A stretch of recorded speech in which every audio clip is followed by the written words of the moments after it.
আসসালামু আলাইকুম এভরিওয়ান, কেমন আছেন সবাই? আশা করছি সবাই অনেক ভালো আছেন। তো আজ হচ্ছে আমি আপনাদের সাথে বাগেরহাট ও গোপালগঞ্জের খুবই জনপ্রিয় একটা খাবারের রেসিপি শেয়ার করব। আর এই ছোট্ট ছোট্ট কাঁচা আমগুলো দেখতে পাচ্ছেন, এগুলো দিয়ে আজকের এই রেসিপিটি তৈরি করা হবে। আর সাথে আমার হচ্ছে পেঁয়াজ, রসুন, তেল আর চিনিও প্রয়োজন। তো আমি অল্প কিছু উপকরণ দিয়ে কিভাবে সহজেই হচ্ছে রেসিপিটা তৈরি করি, তো আপনাদের সাথে শেয়ার করব আজ। তো এখানে হচ্ছে আমি আম কেটে নিয়েছি আর পেঁয়াজ রসুনটাও কেটে নিয়েছি। এটা কিন্তু খেলে গরমে দারুণ স্বস্তি দেয়। তো আমি এবার এটা রান্না করে আপনাদের সাথে শেয়ার করব। তো প্রথমেই হচ্ছে একটা ফ্রাই প্যানে আমি আমগুলো দিয়ে দিয়েছি। এখানে আমি পরিমাণ মতো লবণ হলুদ দিয়ে সিদ্ধ বসিয়ে দিব। আর সঙ্গে কিন্তু একটু চিনিও দিতে হবে। আর এটা কিন্তু টক মিষ্টি, খুবই দারুণ খেতে। তো এখন হচ্ছে আমি এটা ঢেকে দিব। আর এখানে আমি দিয়ে দিয়েছি লবণ হলুদ চিনি আর ছোট আম কেটে ধুয়ে নিয়েছি। আর সাথে হচ্ছে পরিমাণ মতো পানি দিব, তবে পানির পরিমাণটা একটু কম দিতে হবে। আমি আমের সঙ্গে চিনি লবণ এগুলো ভালোভাবে মিশিয়ে দিচ্ছি হাতের সাহায্যে। তে করে মানে কোথাও কম বেশি হবে না, সব জায়গাতেই মানে আমের প্রত্যেকটা আমে মানে সমানভাবে হচ্ছে মিলে যাবে।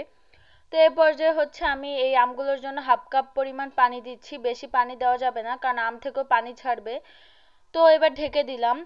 এটা আমি বাগেরহাট ও গোপালগঞ্জের জনপ্রিয় খাবার, এটার নাম হচ্ছে খাটা।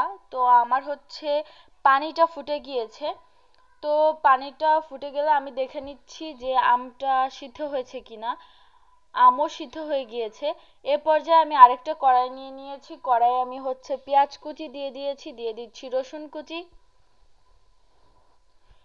এ পর্যায়ে দিয়ে দিব সামান্য পরিমাণ রেগুলার তেল। এবার ভালোভাবে নেড়ে নিতে হবে।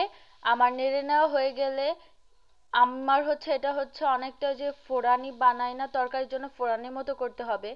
আমি এই রান্নাটা আগে পারতাম না, আমি রিসেন্টলি এই রান্নাটা শিখেছি। আর আমি বলতে গেলে প্রায় প্রতিদিনই বাসায় এটা করি, কারণ আমার হাজবেন্ড এটা এটা খেতে অনেক পছন্দ করে। আর এটা কিন্তু অনেক স্বাস্থ্যসম্মত একটা খাবার। তো এ পর্যায়ে হচ্ছে আমার বাদামি রঙের হয়ে গিয়েছে পেঁয়াজ আর রসুনটা। এর মধ্যে আমি সামান্য পরিমাণ খাটা দিয়ে দিব চামচ দিয়ে। তো দিয়ে দেওয়া হয়ে গেলে মানে আমের যে সিদ্ধটা ওটা দিয়ে দিব। এভাবে আমি একটা বাটিতে উঠিয়ে নিচ্ছি। এবার এটা এই ফ্রাই প্যানের মধ্যে দিয়ে দিব। দিয়ে আমি বেশ খানিকটা সময় নেড়ে নিব, প্রায় 1 মিনিটের মতো আমি নেড়ে নিয়েছি। মানে পানিটা মানে যে আমি যে আমের খাটাটা মাত্র দিলাম ফুরানির মধ্যে, এটা শুকিয়ে যাওয়া পর্যন্ত হচ্ছে নাড়তে হবে। তো এটা যখন অনেকটা রান্না হয়ে যাবে তার মধ্যে আমি সম্পূর্ণ খাটাটা হচ্ছে ঢেলে দিব। এই খাবারটার নাম কি অদ্ভুত তাই না, খাটা, তবে খেতে কিন্তু দারুণ। আমি হচ্ছে ছোটবেলায় আমার দাদুকে দেখতাম এটা সব সময় রান্না করে খেত। তবে হচ্ছে আমি কখনো এই খাবারটা ট্রাই করিনি, বিশ্বাস করেন। আমি 1 সপ্তাহ আগে খেয়েছি প্রথম জীবনে। ছোটবেলা থেকে দেখেছি আমাদের বাসায় রান্না হয়, তবে আমি কখনো খাইতাম না। তো এবার খেয়ে আমি সত্যি মুগ্ধ হয়ে গিয়েছি, এটার স্বাদ এতটা সুন্দর এটা আমি জানতাম না। তো এটা আমি বাগেরহাটে গোপালগঞ্জে দুইটা জেলায় খুব বেশি খেতে দেখেছি। তো আপনাদের অন্য কোনো জেলায় হচ্ছে এই রান্নাটা করে নাকি অবশ্যই কমেন্টস করে জানাবেন। তো কতটা সহজভাবে আমার খাটাটা প্রস্তুত হয়ে গেল সেটা তো আপনি দেখতেই পাচ্ছেন। নামটা শুনতে একটু অদ্ভুত হলেও খাবারটা কিন্তু দারুণ লাগে খেতে। তো আপনারা বাসায় একবার হলেও হচ্ছে এটা ট্রাই করবেন। যারা আমার ফেসবুক পেজ থেকে ভিডিওটি দেখছেন অবশ্যই ফলো দিয়ে রাখবেন। যারা আমার ইউটিউব চ্যানেল থেকে ভিডিওটি দেখছেন তারা অবশ্যই সাবস্ক্রাইব করে দিবেন। Thanks for watching this videos. আল্লাহ হাফেজ।